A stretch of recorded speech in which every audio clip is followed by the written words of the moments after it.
Dans cette vidéo, nous allons voir comment configurer nos VLAN sur un switch. Donc, on se connecte. On va se mettre en mode configure terminal directement. Et là, en fait, en gros, on va créer nos VLAN dans la VLAN database. Donc, on va taper par exemple le VLAN 10. On va lui mettre un nom, par exemple, serveur. VLAN 20, name client. Et VLAN 30, qu'on va appeler réseau. Donc là, on a créé nos VLAN. Pour vérifier si nos VLAN ont bien été créés, vous allez faire un do show VLAN. Et là, on est dans la VLAN database. Donc on voit bien nos trois VLAN, le VLAN 10, le VLAN 20 et le VLAN 30. Maintenant, ce qu'on va faire, c'est qu'on va affecter un port à un VLAN. Pour ce faire, on va dans l'interface concernée. Donc là, face Ethernet 0/1. On lui met un petit nom mignon, PCA. Et là, ce qu'on va faire, c'est switch port mode access.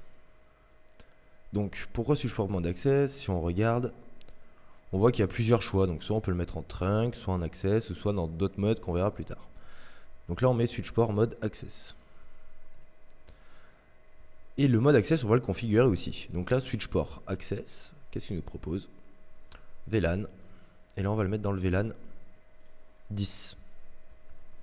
On va faire pareil pour les autres interfaces. Face Ethernet 0/2. Description PCB. Switch port mode access.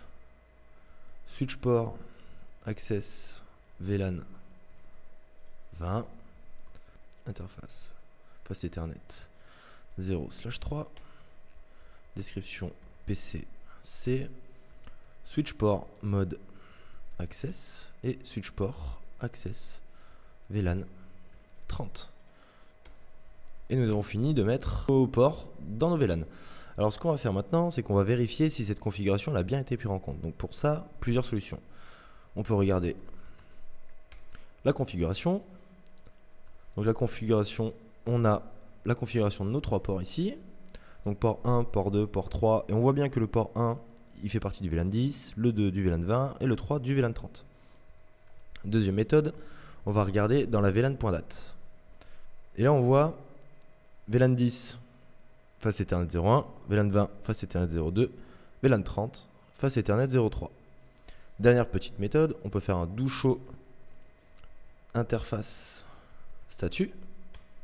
Et cette commande, elle nous dit quoi? Elle nous dit la configuration de tous nos ports.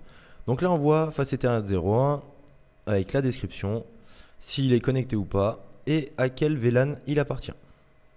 J'espère que c'était clair pour vous. Si vous voulez approfondir le sujet, je vous donne rendez-vous sur le site internet et sur la prochaine vidéo. Merci à vous.